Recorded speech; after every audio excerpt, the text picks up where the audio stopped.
My name's Brianna, and I'm a mom of two of a 2-year age gap, and I'm going to tell you what nobody tells you about this age. Okay, Brianna, you're completely right, first of all. In case you haven't seen a video, go check it out. But she essentially talks about that what no one tells you about this age gap is that for years probably after you're having your second one, you are just constantly trying to avoid catastrophe and your kids pretty much like putting themselves in danger or putting each other in danger.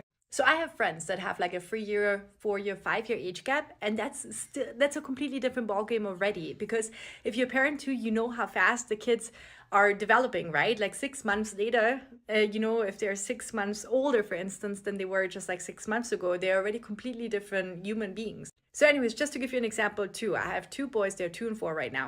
And right now, my older one, he just started learning or is learning to ride the bicycle, right? He's almost there. So he wants to take his bicycle everywhere, right? Like, for instance, yesterday we parked at the parking lot to essentially cross a street, a super busy street, and then walk around to like the playground where we wanted to meet some friends.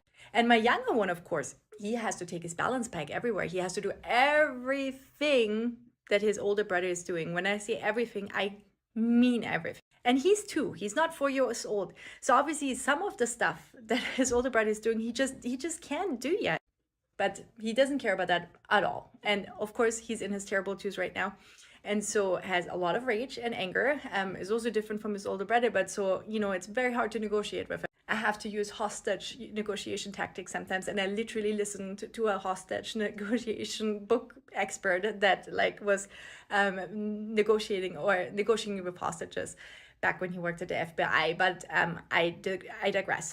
So anyway, so my younger one then wants to take his balance bike. He doesn't know, he knows even less than my older one about street rules. I'm obviously trying to teach them, right? I'm trying to teach my older one as well.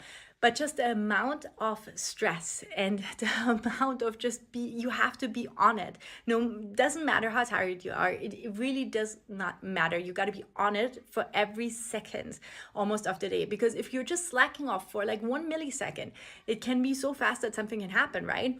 And just like literally, of course you also want to give them, joyful childhood memories. And I want my older one to be able to learn how to ride the bike, right? And so yeah, just like that, kind of navigating these situations and these moments.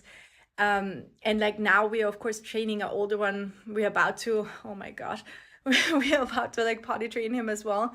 And listen, if you're a fellow parent who can, give me some tips, I have no idea. Because how on earth I will have to negotiate with my older one every time we're out and about and my young one has to go potty. Now I have to negotiate with my older 4-year-old to come with me. And that will always be probably, yeah, oh boy.